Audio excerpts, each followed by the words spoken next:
It all began with a boy stepping off a train and wandering into the busy station. Although he looked like countless others there that day, unfortunately he stood out to one very important and very deranged person. This was the beginning of a nightmare that would become one of the most disturbing and gruesome incidents in the city's history. And although the events in this video are fleeting and non-descriptive, they are still highly disturbing. So, viewer discretion is strongly advised. Friedel Roa had only been gone for a few hours when the reality of what he had done started to hit him. He was just a teenager who had had one bad argument too many at home and convinced himself he needed space. And Hanover in the German Empire felt like the natural place to run. It was a busy, noisy city full of people who wouldn't think twice at the sight of a kid with nowhere else to go. If you wanted to disappear for a while, this seemed like as good a place as any. When he arrived near the central station, the first thing that struck Friedel was how overwhelming everything was. People bargained loudly for food. Vendors shoved random goods at anyone who made eye contact. Older teens hung around in groups and sized up the newcomers. There were even men who looked like they practically lived on the steps of the buildings. It's probably safe to say that it didn't take long before Friedel realized how far out of his element he was. Still, he tried to act like he belonged, and he wandered the Shaber market stalls and tried to figure out what to do next. That's when he first noticed a man that many people in the area seemed to be familiar with. He looked like someone who had some level of authority, and he lingered around the station entrances talking with vendors and monitoring the groups of boys loitering nearby. And it didn't take long for the man to notice Friedel, too. Friedel stuck out because he was alone and looking unsure despite his attempts to blend in. The man eventually approached Friedel and told him he looked lost. Friedel admitted that he wasn't from around there, and the man responded like that was a story he had already heard 1,000 different times. He introduced himself as Fritz Harman and said he could help Friedel get something to eat and maybe figure out where he could stay. Friedel had watched people encounter Fritz without any fear or hesitancy, and the way he talked made it seem like he had worked around the station all the time. Even so, Friedel initially hesitated on Fritz's offer, but not for long. He was already cold, hungry, dirty, and tired of pretending like he had any kind of plan. So, when Fritz motioned for him to follow, Friedel did. They walked a short distance to an apartment building with narrow hallways and rooms packed close together. Fritz then took out his keys, unlocked his front door, and invited Friedel into his apartment. Not much is known about what happened once the door slammed shut that day in September of 1918, but it was the last time Friedel was ever seen or heard from. Friedel's family, meanwhile, was immediately concerned by his decision to run away, and they had already begun looking for him. And their search eventually brought them to Hanover. After speaking to a handful of people at the Shaber market, they ran into someone who knew their son and told them that the last he knew, Friedel had gone off with a man who lived at 27 Sellstrasse. It took some convincing on the part of the Roas, but authorities finally relented in October and decided to make contact with this man Friedel was last seen with. The police, along with the Roas, made their way to the address and busted down the door to find Fritz in bed with a partially unclothed 13-year-old boy. This was enough to get Fritz arrested and charged with assault and battery of a minor, and it gave police reason to search the apartment. What followed was a search that could be described as not very thorough, and when they finished, they uncovered no evidence that Friedel was ever there. If they had taken time to look more closely, though, they might have found his decapitated head wrapped in newspaper behind the stove. Fritz Harman grew up in a home where nothing ever really felt stable.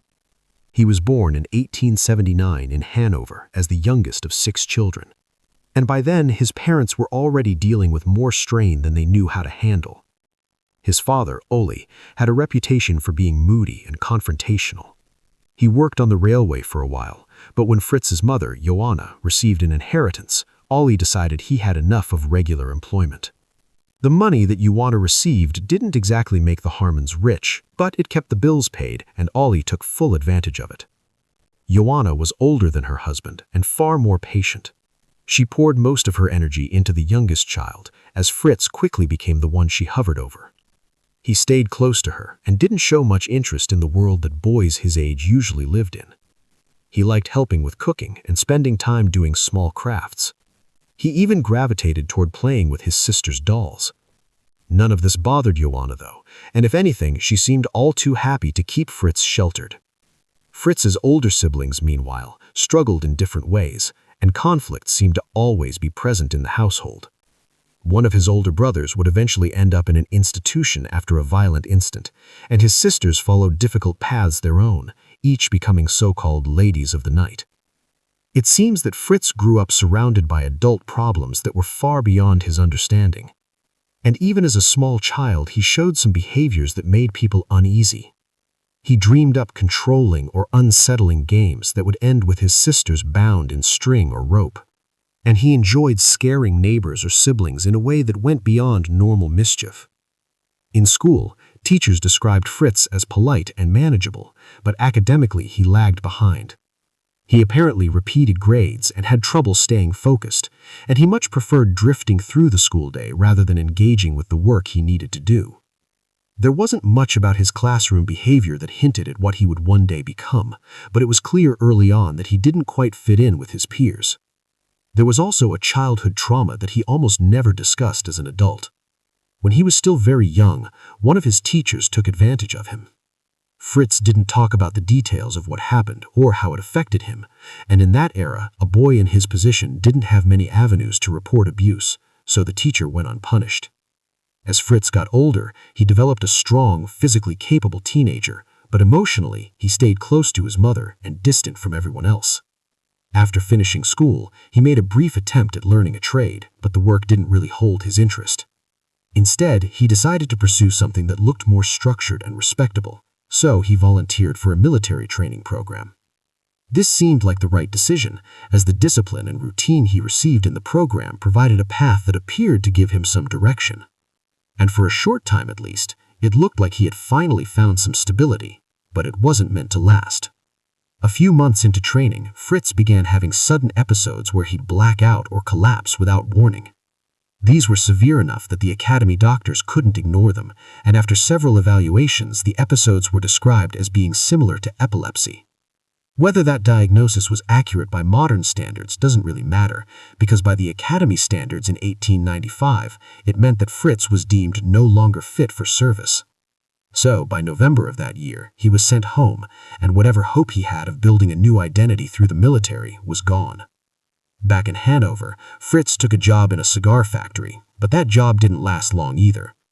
He didn't have the attention span for repetitive work, and being back home, he didn't have the patience to deal with his authoritarian father. Within months of his return, Fritz displayed behavior that became much more concerning than anything displayed to that point. At just 16 years old, Fritz started targeting boys much younger. And from that point on, Fritz seemed to steer toward a life of crime more than ever before. He moved from one petty offense to another, often stealing, lying, and getting into fights. He held several odd jobs during this time, but was terminated when he ended up stealing from his employers. Between 1905 and 1912, he spent more time in prison than out of it. His stints were a mix of long and short sentences, but none of them seemed to do anything to change his behavior. Outside the prison walls, the stretches of freedom he experienced were filled with these same thefts, scams, and occasional assaults that landed him in jail in the first place. When he was drinking as well, which was often, his temper went hot and only contributed to his interest in breaking the law. By 1913, Fritz had a long record, and that October, police searched his apartment during a burglary investigation and discovered a sizable stash of other stolen property. This earned him a conviction on charges of burglary and fraud, and he was given 5 years in prison. When he finally walked free again in 1918, the world around him had changed dramatically. Germany had just come out of World War I, battered and economically devastated. Work was tough to come by, and the streets were crowded with displaced people. Almost overnight, Hanover was filled with thousands of young men drifting into the city, searching for food or work. Fritz joined these masses and re-entered society with no money or family support, and he went right back to the same behaviors he had relied on before. But now he was in an environment that made crime a lot easier. The police force was understaffed and overwhelmed, so it was impossible for authorities to manage the increase in thefts and black market trading happening throughout Hanover. In all of this madness, Fritz somehow found an unexpected opportunity by talking to the police instead of hiding from them. He shared tips about other criminals and offered small bits of information that made him appear helpful. Soon enough, Hanover officers came to see him as a convenient source of valuable intel. And what they didn't see right away was that this arrangement was a shield of sorts for Fritz. The more helpful he seemed, the less likely anyone was to closely look at the crimes he was committing. And it worked. By 1919, he was wandering the central station as if he was some kind of an unofficial authority there. He wasn't officially an officer, but he acted like one, and few people questioned it. The area around the main train station had become a magnet for anyone looking to hustle a few coins or barter for food, and the Schreiber market across the street from the station had an entire system of its own. You could buy clothes, meat, tools, or pretty much anything else that could be scavenged. And it was a place where young runaways were some of the easiest to exploit. A stranger offering bread or a temporary place to sleep didn't seem suspicious at all, and Fritz thrived in this type of environment. He confronted pickpockets and lectured runaways about staying out of trouble, and that was enough to make people assume he had some kind of authority. And this appearance of being a legitimate officer made young runaways more willing to follow him. It's believed that Friedel was the first of Fritz's victims, and it was definitely the first case that put Fritz onto the radar of police as something more than a petty criminal and occasional informant. Friedel was 17 years old when he left home in 1918, and Fritz was able to earn Friedel's trust during their very first interaction. Again, as mentioned earlier, the two went back to Fritz's apartment under the guise of an invitation to stay with him, and with that, Friedel vanished. A month later, when police found Fritz in an extremely compromising position with another young runaway, authorities became so wrapped up in that crime that Friedel's disappearance almost became an afterthought. What makes this even more disturbing is that, in hindsight, Friedel's case was the moment when everything might have been stopped before it escalated. Police had the right suspect, the right address, and the right timing, but they just weren't thorough enough. Instead of finding him, Friedel's whereabouts remained a mystery, and Fritz was off to serve a short 9-month stint in prison for his assault of the third boy he was caught with. Sometime around this time, potentially after Fritz's release, he met Hans Grans. Hans was 18 years old and trying to survive on his own after leaving home behind. He had been in Hanover only for a short time, sleeping near the train station and selling pieces of clothing he found. He obviously wasn't well off, but there was apparently confidence about him or the way he looked that completely struck Fritz. It immediately made Hans stand out among the other runaways who passed through the station every day. And by the time Fritz noticed Hans, Hans already knew about Fritz. Their first conversation led to Fritz offering Hans a warm place to sleep and a steady supply of food. But Hans didn't need much convincing. Unbeknownst to Fritz, Hans had planned to take advantage of Fritz first. Although Hans was heterosexual, he planned to use the situation to his advantage. Hans then moved into Fritz's apartment, and the two developed a close yet complicated relationship. Fritz became deeply attached quickly, and Hans liked having a roof over his head and the stability that came with someone older looking out for him. And over time, Hans learned exactly how much power he had in the relationship. If he wanted a particular jacket or pair of shoes, Fritz made sure it ended up in the apartment. If Hans wanted more spending money, Fritz found a way to get it. They apparently frequently engaged in dramatic arguments, but no matter how ugly things got, Fritz always took Hans back. Soon enough, Hans even saw the way Fritz approached other boys at the station under the pretense of helping them or warned them to stay out of trouble. He watched Fritz come home with items that clearly belonged to other people and did absolutely nothing to stop any of it. If anything, Hans benefited from what Fritz was doing. Over time, Hans even encouraged Fritz's patterns without directly saying so. If he liked the look of a coat someone was wearing, he told Fritz, and Fritz paid close attention to these comments. There was apparently a distinct connection between what Hans admired and what would suddenly appear in the apartment. Between 1918 and 1924, Fritz developed a routine at the station. Most of the boys he targeted were runaways or commuters passing through the city or on their way to work. Some were barely teenagers, while others were in their late teens or early 20s. What they all had in common was their willingness to trust someone who appeared to have authority. Fritz would approach them, ask questions, offer help, and acted like he was someone steering them out of trouble. And once he gained their trust, he turned the conversation toward the idea of a place to rest or some kind of assistance he claimed he could provide. Once inside of his apartment, though, the kind and helpful dynamic shifted quickly. Fritz would feed them and give them a place to sit, but what came next would eventually earn Fritz the nickname the Vampire of Hanover. When they were off guard enough, he would lunge forward and literally bite their throats. He often targeted the Adam's apple, and there is more than one account of him biting through a victim's trachea completely. Many victims actually died from being unable to breathe while choking on their own blood, and this became Fritz's signature way of dispatching his victims.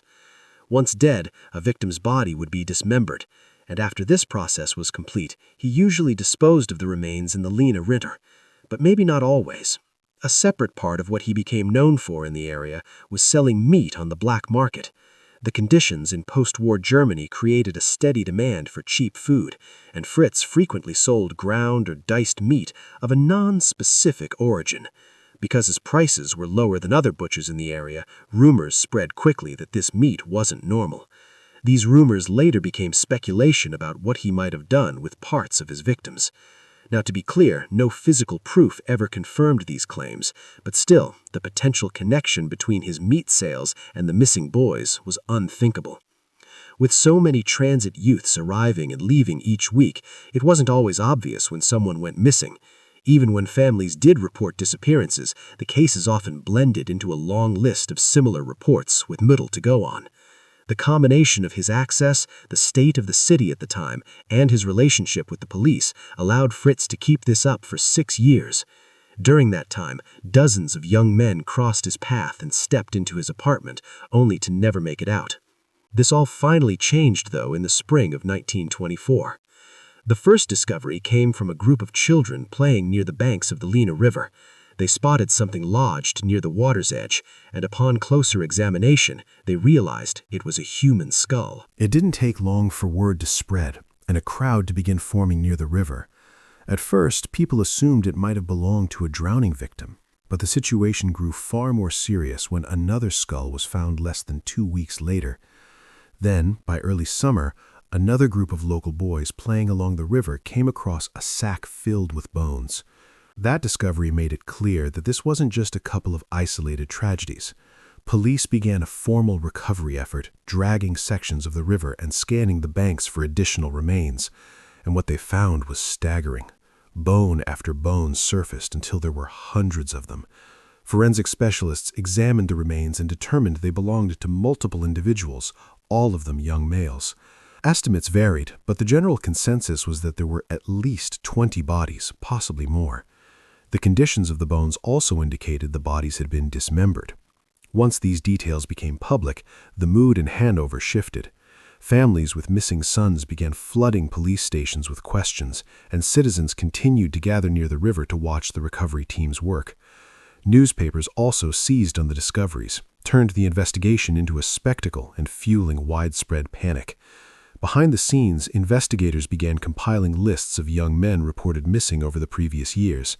As they compared those names with the approximate ages and characteristics of the victims, investigators determined that many of the missing had last been seen near the central station. Detectives from outside the city were then brought in to take over the case because the local force was too overwhelmed by the sheer number of missing person reports that had piled up in the previous 6 years.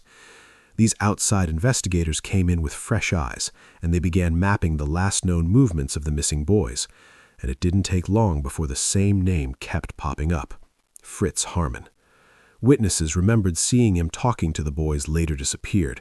His landladies also described unusual behavior in his apartments over the years, and several acquaintances had received clothing or personal items from him that he claimed to have acquired through trades. When police compared these details to those of their growing list of victims, there was significant overlap. Investigators soon put Fritz under secret surveillance. They didn't want to spook him and cause him to flee, but they needed first-hand observation of how he acted around the station. One evening, while following him through crowds, they saw him arguing with a teenage boy right outside the station building. This exchange escalated quickly enough that detectives stepped in to separate them, and then they took both of them in for questioning. With their top suspect now in custody, police returned to Fritz's apartment again and gave it a thorough search this time. And this time, they found clothing stained with blood, items that matched descriptions from families of the missing, and clear signs that violent acts had taken place there. One section of his apartment was even heavily stained with dried blood. As this was going on, police began questioning him as well. At first, he denied even knowing what the police were talking about, but that strategy didn't last long. When he was confronted with the evidence found in his apartment, after several hours of pressure, Fritz started to come clean. The truth trickled out in a series of confessions, but eventually he admitted to killing a large number of young men, maybe somewhere between 30 to 40 of them. He apparently just couldn't help himself and couldn't even remember exactly how many because he lost count.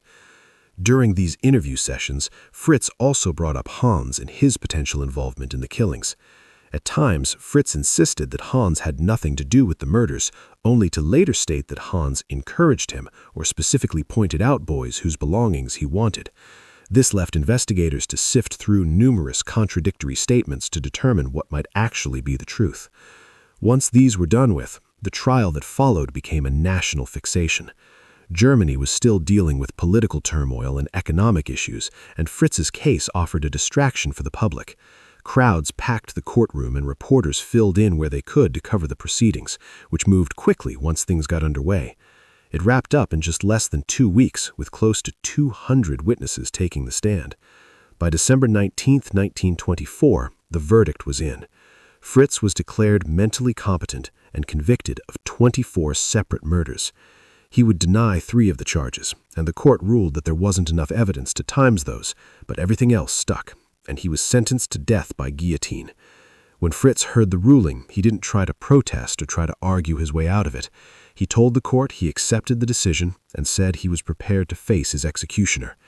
His calm reaction was in sharp contrast to that of Hans, who was also tried at the same time and was found guilty of urging Fritz to kill at least one of the victims. Hans was also sentenced to death, which caused him to faint shortly after hearing the verdict. Fritz's execution was carried out on the morning of April 15, 1925, in front of a small crowd that included no members of the media. Reports from those there described Fritz as looking tense and drained on the morning of his execution. Not long after the trial, a letter Fritz had written to Hans's father was discovered, which insisted that Hans had never known he was killing anyone. Because of this letter, Hans was granted a second trial in early 1926, but he was found guilty a second time. This time, though, instead of a death sentence, Hans received 2 12-year terms to be served at the same time. Hans would end up serving his time and was eventually released in the mid-1940s. After his death, Fritz's head was taken for further examination, and it was determined that his brain showed signs of meningitis. Morbidly, it would remain preserved in formaldehyde and kept in a German medical school until it was eventually cremated in 2014. If you made it this far, thanks so much for watching. If you have a story suggestion, feel free to submit it to the form found in the description. Also, if you want to support the channel, consider joining the Patreon or becoming a channel member here on YouTube. Anyways, thanks again, and hopefully I will see you in the next one.